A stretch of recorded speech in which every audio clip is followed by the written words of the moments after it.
해마다 우리 한국교회는 두 차례 감사절을 지킵니다. 첫 번째는 이제 7월에 드리는 맥주 감사절. 맥주 감사절은 이제 성경에서 유래한 감사절이고요. 두 번째로는 11월에 지키는 이제 오늘 추수감사절로 지키죠. 이것은 이제 영국에서 신앙의 자유를 찾아서 신대륙 미국으로 건너갔던 그 청교도들, 그들을 통해서 이제 유래된 감사절입니다. 추수감사절은 앞에 여러분 강단에 보듯이 이런 과일들 또 밭에서 나는 채소들 이런 것들을 하나님 앞에 드리면서 풍성한 결실을 거두게 하신 그 하나님 앞에 감사하는 절기이기 때문에 더욱더 맥주 감사절보다는 이렇게 더욱더 이렇게 의미가 있고 또 하나님이 마감하는 시기이기 때문에 실감이 나는 그러한 절기입니다. 그래서 우리가 추수감사절을 우리가 지키면서 오늘 이 감사의 주제를 다루게 될 텐데, 특별히 이제 이 청교도들 그들의 신앙을 함께 나누는 것이 유익하리라 생각이 듭니다. 그래서 오늘 우리 청교도들뿐만 아니라 오늘 우리 교회나 또 우리 모두가 이 청교도들이 가지고 있던 그 신앙을 회복하는 것이 필요하기 때문에 오늘 설교의 제목을 추수감사절 청교도의 신앙이라고 이렇게 정했습니다. 16세기 영국에서 비롯된 이 청교도들의 신앙은 한마디로 요약하면은 오늘 이제 본문 읽었던 로마서 11장 36절, 이는 만물이 주에게서 나오고 주로 말미암고 주에게로 돌아감이라, 그에게 영광이 세세에 있으리로다. 이 말씀이 이제 청교도들의 신앙을 대변해 주는 말씀입니다. 그래서 이 말씀이 담고 있는 믿음, 신앙 고백은 뭐냐면 하나님께서 모든 만물의 근원자이시다, 창조주가 되신다라는 것과, 그리고 또 하나님께서 이제 창조한 이후에 그 모든 것들을 보존하고 계신다, 지키시고 돌보시고 인도하신다라는 것과 아울러서 그 하나님께서 만물의 사람을 비롯한 모든 만물이 존재하는 존재의 목적이 되신다라는 이제 사도 바울의 그러한 선언이고 고백입니다. 그래서 하나님의 절대 주권과 그리고 또 인생의 목적은 오직 하나님께 영광을 돌리는 것이 있다라는 것을 강조하는 신앙 고백이 됩니다. 그리고 이 로마서 11장 36절은 우리 개혁주의 교회의 신앙 고백이면서 우리가 잘 알고 있는 개혁주의의 선구자였던 칼빈 목사님, 그 칼빈주의라고 하는 그 칼빈주의를 대표하는 그러한 성경 구절로 이렇게 자주 인용되기도 합니다. 역사적으로 이제 17세기에 영국에서 미국으로 건너간 청교도들이 믿음의 사람들이었죠. 그들은 이제 영국의 여왕보다는 하나님의 절대 주권을 신뢰하고 두려워했습니다. 그래서 어떤 세상의 영광보다는 하나님의 영광을 추구했던 사람들입니다. 우리나라에서도 이제 일제 신사참배, 일제 시대 강점기 때에 이제 교회를 향하여서 모든 학교나 공공기관은 이미 말할 것 없고 이제 교회 안에서도 신사참배를 강요했습니다. 우리가 예배를 드리는 예배 드리기 전에 이제 일제 신사 앞에 절을 하고 동쪽을 향해서 절을 하고 황제가 있는 곳을 향해서 절을 하는 것을 교회에다가 요구를 한 것이죠.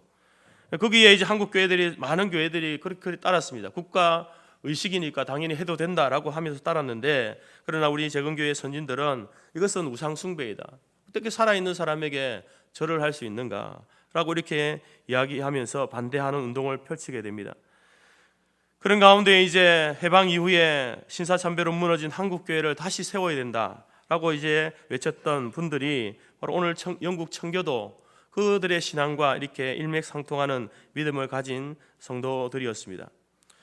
한국 교회 역사를 보게 되어지면은 감사하게도 이제 이 기독교가 호주에서도 이렇게 선교사들이 왔지만 미국 선교사들이 그 당시 이제 초창기 때 한국으로 와서 많은 복음을 전하게 됩니다.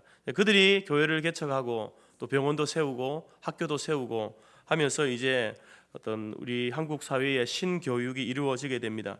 그들이 그 선교사들이 가지고 있던 그 신앙의 형태가 바로 청교도의 신앙이었다라는 거죠. 그래서 그들을 통해서 이제 한국 교회도 그 청교도 신앙이 우리에게 전파되게 된 겁니다. 그래서 초창기 여러분 한국 교회를 보게 되면 그 청교도의 그 신앙으로 무장받았기 때문에 1919년 3.1 운동 당시에 여러분 이제 우리나라 인구가 한 2천만 명 정도 되었는데 기독교 인구는요 한 1.5% 22만 명 정도 아주 적은 숫자였습니다. 그런데 여러분 3.1 운동에 이제 당시에 거기에 이렇게 이름을 쓰고 한 분들을 보게 되면 걸출한 기독교의 인물들이 그 속에 있지 않습니까? 물론 다른 종교의 분들도 있지만 기독교인들이 거기에 많이 포진해 있는 것을 보게 되는데, 그것은 바로 그들이 교회 안에서 청교도 신앙으로 훈련받아서 나라를 사랑하고 민족을 사랑하는 그러한 어떤 모습으로 그러한 것들이 그들의 신앙이 드러났다라는 것이죠. 그런데 여러분, 한국 교회가 언제부터인가 이제 이 세상 가운데에서 세속화라고 하는 그 유혹 앞에 만신창이가 되어져 버렸습니다. 그래서 어떤 한국 교회의 어떤 위신이 땅에 추락한 모습을 보지 않습니까? 그래서 믿지 않는 사람들은 물론이거니와 이 세속에 이제 노골적으로 이제 어떤 신문이나 또 TV 매체를 통해서 기독교가 이제 무시되어지는 모습을 보게 됩니다. 그러한 결과는 사실 교회가 성도들이 자초한 것이다라고 이렇게 볼 수 있죠. 언젠가 여러분 이제 우리가 올해도 대입 수능을 치렀는데, 예전에 한번 이제 이 대입 수능을 치게 되면 뉴스가 이렇게 많이 그것을 이제 이야기하지 않습니까? 부모들이 그 자녀를 위해서 얼마나 지금까지 뒷바라지 해오고, 또 이제 과거에는 시험 치는 그 학교 앞에서 이렇게 엿을 붙이고 하면서 기도하던 그런 모습들도 우리가 보여지게 되는데, 예전에 이제 이 TV나 신문에서 이제 보도로 천주교 부모들이 성당에서 이제 기도하는 모습을 이렇게 뉴스가 나왔습니다. 그리고 또 이제 불교를 믿는 불교 신자들도 그 부모들이 불당에 가서 이렇게 자녀들을 위해서 대입 수능을 치고 있는 자녀를 위해서 기도하는 모습이 TV에서 나왔는데, 교회는요 안 나왔습니다. 그러한 모습들이 무엇을 이야기하냐면은 교회가 이 시대 이 사회에서 인정을 받지 못하고 있는 단면을 우리에게 보여주고 있다라는 것이죠.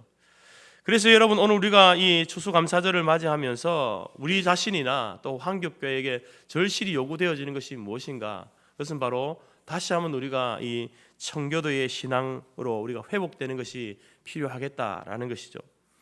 그래서 이 로마서 11장 36절 말씀을 통해서 우리가 하나님보다 우리가 세상을 더 좋아했던, 의지했던 그런 우리의 죄악을 하나님 용서해 주옵소서, 뿐만 아니라 하나님의 영광보다 교회 지도자의 영광, 교단의 영광을 취했던 우리의 죄악을 용서하옵소서, 하나님의 절대 주권과 오직 하나님께 영광이라고 하는 그러한 청교도의 신앙으로 다시 한번 회복되기를 원하는 그러한 마음으로 함께 말씀을 나누고자 합니다.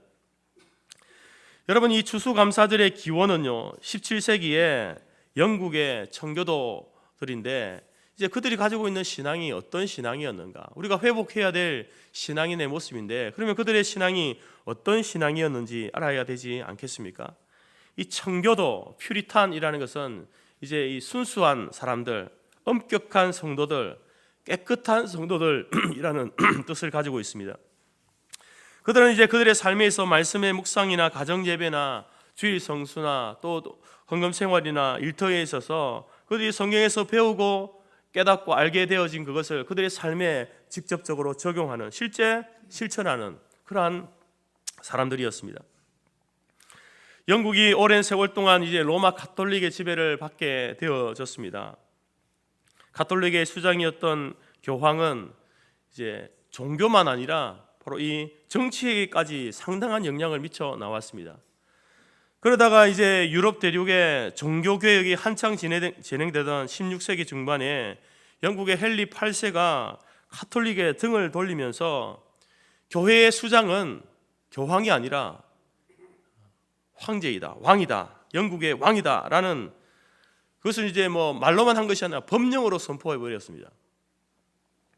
그러면서 영국 교회는 더 이상 가톨릭 교회의 지배를 받지 않는 독자적인 교회가 됩니다. 거기에서 바로 여러분 영국 국교회라고 하는 성공회가 탄생하게 되는 것이죠. 그래서 지금도 성공회의 최고 책임자 수장은요 영국 왕 찰스 3세입니다. 왕이 바로 영국 교회의 수장이다라는 거죠. 근데 문제는 뭐냐면은 조직 체계로는 교황으로부터 벗어났지만 교리와 예배 형식은 여전히 가톨릭을 따르고 있는 겁니다. 가톨릭적으로 이렇게 예전을 행하고 있는 것이죠. 그래서 많은 교회 지도자들은 오랜 세월을 거치면서 그런 어떤 모습들을 개혁하려고 많은 시도를 해왔습니다. 그러나 순탄하지 않았죠. 특별히 가톨릭 신자였던 메리 여왕이 통치하던 때는 이 메리는요 별명이 피의 여왕 아닙니까? 그래서 피의 여왕 메리 때는요 많은 교회 지도자들이 핍박을 당하고 화형에 처해지기도 했습니다. 또 제임스 왕이 통치하던 때에는 영국 국교회가 이제 성공회가 그 성공회의 신앙 양식을 따르지 않는 교회 지도자들을 교회에서 쫓아내고 교수형, 화형에 처하게 되어집니다. 그래서 이제 이 성도들이 교회가 신앙의 자유를 찾아서 이제 유럽 대륙 각 곳으로 이렇게 흩어지게 되는데 그 중에 이제 1620년 9월 6일에 청교도 교인들 102명이 영국 남부 항구인 플리머스에서 모여서 180톤짜리 모선인 이제 메이플라워 호를 타고 무작정 이제 떠나게 됩니다. 죽고 사는 문제를 하나님께 맡기면서 신앙의 자유를 찾아서 신대륙을 향해서 출발하게 됩니다. 망망대해를 이제 가게 되는데 얼마나 여러분 어려운 일들이 많았겠습니까? 장장 63일 동안 생사가 불투명한 가운데에서 그들은 위험천만한 항해를 하게 되어지고 63일 후 11월 11일에 미국 동부 오늘날 보스턴 근처에 상륙하게 되어집니다. 그들이 이제 63일 동안 이제 바다에 있다가 땅을 밟게 되니까 얼마나 감격적입니까? 그리고 어떻게 될지 미래를 알 수 없는, 내일을 알 수 없었던 그들에게 다시 그들에게 삶이라는 것이 주어졌기 때문에 그 기쁨과 감격은 대단했을 것입니다. 그래서 그들은 하나님 앞에 감사하면서 이제 서로 껴안고 신대륙 앞에서 아마도 어쩌면은 그들 가운데 이렇게 도착 예배, 감사 예배를 드렸을 겁니다. 기록에 의하면은 2개월의 항해 기간 동안 한 사람이 병으로 죽었답니다. 하지만 또 감사한 것은 배 안에서 한 임산부가 아기를 출산했기 때문에 숫자적으로는 102명, 똑같은 숫자가 출발해서 똑같은 숫자가 이렇게 이제 미국 땅에 이렇게 밟게 되어지는 그러한 모습이 되어졌습니다. 이런 일들을 통해서 하나님께서 이 102명이라고 하는 뭐 우리가 볼 때 일반적으로 가다 보니까 102명이 된 것이 사실 102명을 맞추려고 한 건 아니잖아요. 그런데 이제 그 배 안에서 한 사람이 죽었지만 또 새 생명이 태어남으로 인하여서 그 숫자가 맞춰진 것을 보면서 우리의 인생 가운데, 우리의 삶 가운데 때로는 어려움이 있고 또 고통이 있고 또 이제 죽음이라고 하는 이러한 일들이 찾아온다 할지라도 하나님께서 그 모든 것들, 우리가 예수를 믿고 믿음의 삶을 살고 인생을 살다가 당한 모든 고난에 대해서 하나님께서 갚아주시는 분이구나, 우리를 위로해 주시는 분이구나 라는 것을 다시 한번 우리가 보게 되어집니다. 지난 1년을 살아오면서 여러분들은 어떻습니까? 예수님 때문에, 믿음 때문에 손해본 적이 있습니까? 주님을 위해서, 교회를 위해서 여러분 살다가 투자하고 바치고 헌신한 것들 여러분 있는데 그 가운데 여러분들이 하나님 앞에 왜 내 이런 어려움을 당할까? 왜 이런 손해를 볼까? 라고 생각하면서 마음에 어려움이 있었던 적이 있습니까? 여러분 오늘 우리가 이 사건을 통해서 믿으시기 바랍니다. 하나님께서는 우리 믿음의 성도들이 살아가면서 당한 어려움과 고난을 결코 외면하지 않습니다. 그 모든 것들에 대해서 하나님께서 채워주시는 분이다라는 거죠. 마태복음 6장에서 예수님께서도 너희는 먼저 그의 나라와 그의 의를 구하라, 그리하면 모든 것을 너희에게 더하시리라 라고 말씀하지 않습니까? 우리가 복음을 위해서, 주님을 위해서 살아가게 될 때에 그로 인하여서 우리에게 당하는 어려움과 고난과 손해와 모든 것들에 대해서 하나님께서 책임져 주신다라는 것입니다. 오늘 이 102명의 청교도들이 이제 신대륙에 상륙한 이후에 맨 먼저 한 일이 무엇이었는가? 여러분 이제 새로운 땅에 오지 않았습니까? 그들이 뭐 입을 옷도 가져왔을 것이고 또 뭐 쓸 돈도 가져오고 폐물도 가져오고 했을 것이지만 이제 새로운 땅에 와서 그들이 기거할 집이 없는 겁니다. 그래서 사실 그들에게 그 땅에 도착해서 제일 먼저 해야 할 일이 실제적으로는 집을 짓는 일이죠.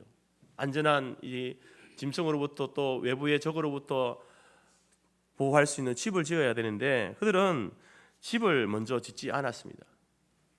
그들이 제일 먼저 한 것은 함께 모여서 예배드릴 예배당, 교회당을 먼저 지었다라는 것이죠. 그리고 난 다음에 여러분 통나무 집을 지었다라는 겁니다. 이것은 무엇을 이야기하냐면 그 청교들의 신앙이 교회 중심의 신앙이었다라는 거죠. 교회를 사랑하고 교회를 중시 여기며 교회 중심의 삶을 살았던 사람들이옵니다. 여러분, 우리가 오늘 우리는 어떻습니까? 교회에 대한 관심, 교회에 대한 어떤 생각, 사랑, 교회 생활은 어떻습니까? 물론 그렇다고 우리가 가정을 도외시하고 가정을 멀리해서는 되지 않죠.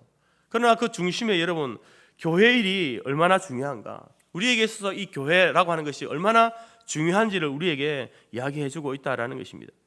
이처럼 이 퓨리탄 청교도들은 교회 중심의 삶을 살았습니다. 교회와 가정을 중시 여기면서 살았다라는 것이죠. 결코 교회가 우선순위에서 밀려나지 않았다라는 것이죠. 그러나 오늘날은 어떻습니까? 가정을 중시 여긴다라는 밀명 아래 교회가 뒤로 물러가고 있는 모습들을 보게 됩니다. 여러분, 이 교회는요, 그리스도의 몸이고 우리는 그 몸을 이루는 지체들입니다. 그래서 온 교회, 온 성도들이 함께 예배드리는 이 예배의 공간, 예배 공동체, 함께 우렁차게 울려 퍼지는 예배 찬송의 소리, 기도의 소리, 여러분, 그것은 교회 안에서만 누릴 수 있는 복이고 특권이고 능력입니다. 그러나 오늘날 많은 성도들이 바로 교회를 멀리하고 교회를 중시 여기지 않습니다. 소위 큰 집이라고 하는 이 교회를 멀리하는 모습들을 보게 되어지는 것이죠. 그래서 이제 주인이라기보다는 손님처럼 이렇게 교회를 왔다 갔다 하는 분들이 늘어나는 것을 보게 되어집니다. 그러나 여러분, 우리가 회복해야 될 신앙은요, 교회 중심의 신앙입니다. 생활입니다. 하나님께서 우리에게 허락하신 이 교회를 사랑하고 돌보고 가꾸고 또 교회를 중심으로 해서 말씀을 받고 그 말씀을 붙들고 또 가정과 세상에 나아가서 살아가는 것, 그것이 여러분 우리의 삶의, 우리의 신앙의 출발이 교회다라는 사실을 잊지 마시기 바랍니다. 이렇게 해서 그들은 이제 2만 5천여 평의 광활한 황무지를 이제 이 청교도들이 개간하게 됩니다. 도착한 때가 이제 미국 동부에 매서운 추위가 있던 겨울, 목전을 두고 있었기 때문에 어려움이 많았습니다. 또한 인디안 원주민들이 수시로 와서 이렇게 괴롭히고 정착한 지 불과 6개월 만에 절반에 가까운 44명의 신앙의 동지들이 추위와 또 병과 또 인디안의 습격으로 죽어갔습니다. 여러분, 거의 절반이 죽지 않습니까? 한번 상상해 보십시오. 지금 나의 사랑하는 남편과 아내와 자식과 아버지와 어머니가 이 신앙의 동지들이 황량한 벌판에서 병으로 죽어갑니다. 추위 때문에 죽어가고요, 영양실조로 또 원준의 습격으로 죽어갈 때에 그들의 마음이 어떠했겠습니까? 차라리 자기 자신이 그냥 그 죽음의 대상이 되었으면 하고 바라는 순간들이 얼마나 많았을까요? 아무리 여러분 믿음이 좋다 할지라도 이러한 순간이 오면요, 하나님을 원망하게 되어 있지 않겠습니까? 그들이 얼마나 하나님을 원망했을까요? 오히려 더 나아가서 이 신앙에 대한 회의를 가지고 신앙을 떠나는 일도 있을 법합니다. 그러나 그런 기록은 찾아볼 수가 없고요, 그럴 때일수록 더욱더 그들은 굳센 믿음과 또 부활의 신앙으로 역경을 극복했다라는 기록이 대부분입니다. 이처럼 청교도의 신앙은요, 고난을 극복하는 신앙이었습니다. 부활의 신앙으로 죽음과 두려움과 슬픔을 이겨낸 신앙이었다는 것이죠. 그래서 그들은 어떤 환경 가운데서도 초지일관 하나님을 의지하는 그러한 신앙, 그것이 바로 여러분 청교도의 신앙이고, 바로 우리가 회복해야 될 신앙이 바로 이 고난을 극복하는 신앙입니다. 여러분, 그들에게도 고난이 있었던 것처럼 오늘날 여러분에게 고난이 있지 않습니까? 어려움이 있지 않습니까? 드러난 고난도 있을 수 있겠지만 드러나지 않은 내 안에 있는, 나만 품고 있는 그런 어려움과 고난의 문제들이, 하나님 앞에 기도하고 있는 문제들이 있지 않습니까?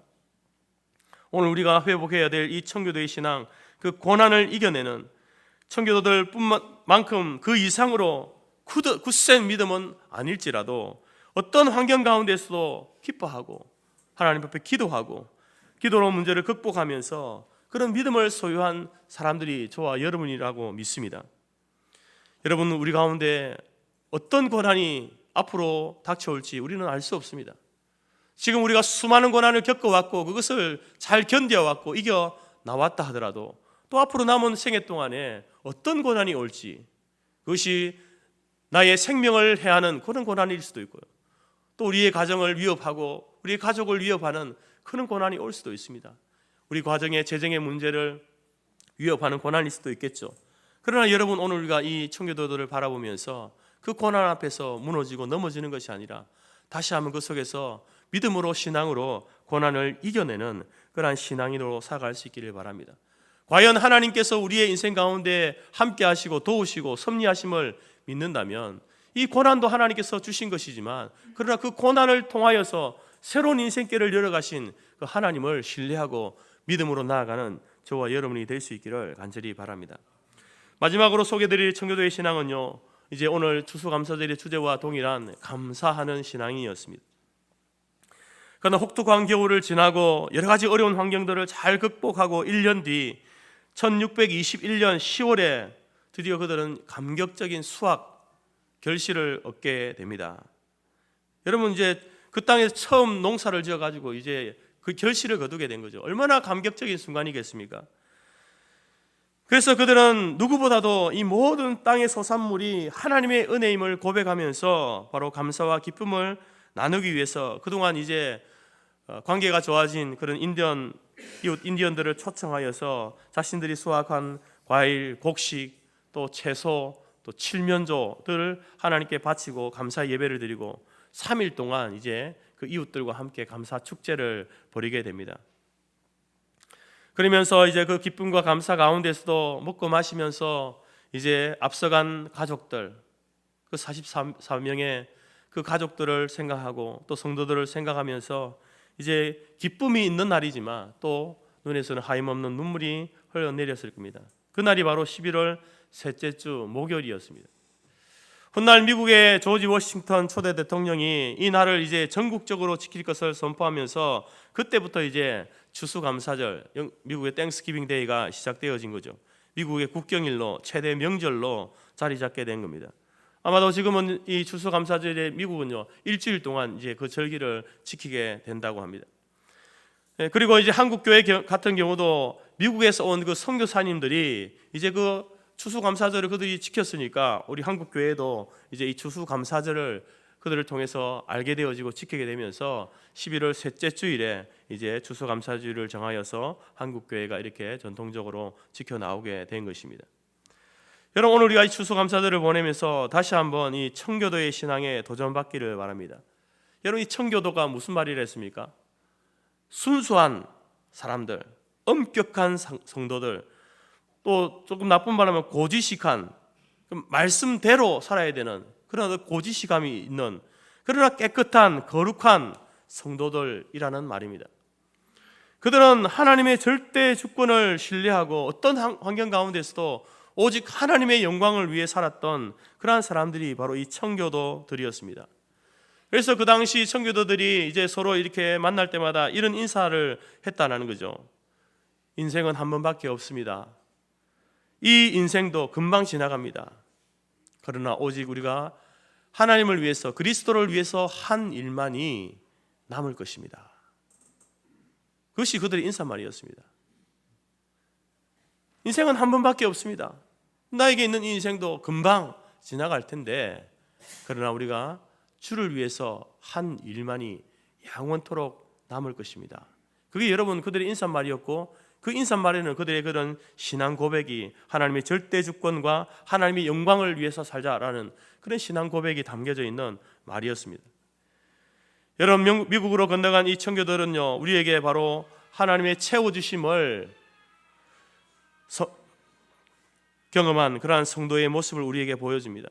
102명이 갔다가 102명이 도착하는, 그리고 또 교회를 사랑했던, 교회 중심으로 살았던 그 신앙을 우리에게 소개해 주고 있습니다. 그리고 나아가서 고난을 믿음으로 이겨낸 성도들의 모습, 그리고 주신 결실을 하나님께 감사하고 이웃과 함께 나누는 그러한 성도들의 그 신앙을 우리에게 소개해 주고 있습니다. 여러분, 미국이 오늘날 이처럼 부강한 그러한 세계를 이끌어가는 그러한 나라가 된 것은요, 그 속에 그 근간에 이 청교도의 신앙, 그것이 정신이 남아있기 때문에 그렇습니다. 뉴욕에 여러분 엠파이어 스테이트 빌딩 있지 않습니까? 그 층수가 102층이죠. 왜 102층이겠습니까? 바로 그때 102명의 영국에서 건너갔던 그 사람들, 그 숫자를 기억하기 위해서 102층으로 지은 겁니다. 사랑하는 성도 여러분, 오늘 이 청교도의 신앙은 우리가 오늘 살아가는 우리 한국교회와 우리 자신에게 정말로 필요한 신앙의 인의 모습입니다. 하나님의 절대 주권을 신뢰하시기 바랍니다. 여러분의 삶의 목적이 하나님의 영광을 위해 살아가는 삶이 되기를 바랍니다.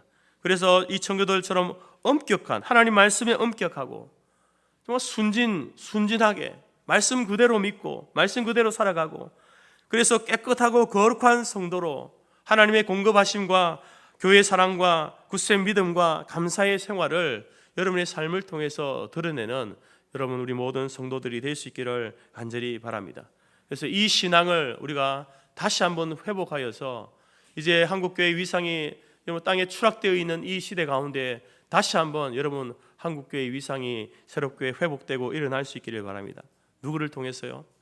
여러분 이 일은요 목사를 통해서는 잘 되지 않습니다. 성도들 여러분들을 통해서 이 일들이 여러분의 삶 속에서 이러한 신앙의 고백을 가지고 살아갈 때에 여러분 보이지 않게 그 작은 것들이 씨앗이 되어서 여러분 후에 큰 열매로 맺게 되어질 줄 믿습니다. 우리 모든 성도들, 오늘 우리 교회에 방문하신 모든 분들도 다시 한번 여러분들의 신앙을 회복할 수 있기를 바랍니다. 하나님께서 오늘 여러분을 부르시고 이 자리에 있게 하신 것이 그냥 우연히 한 것이 아니라 하나님의 계획과 섭리 가운데 되어진 일을 믿고 다시 한번 신앙을 회복하시고, 또 우리 성토교회와 우리 모든 성도들도 여러분의 가정과 또 직장과 또 우리가 살아가는 그 사회 속에서 이 신앙을 회복하여서 정말로 하나님의 영광을 위해 살아가는, 그래서 하나님께서 우리에게 허락하신 그 모든 복을 또 이웃들과 함께 나누기에 충분한 우리 교회와 우리 성도들이 되어지기를 간절히 바랍니다.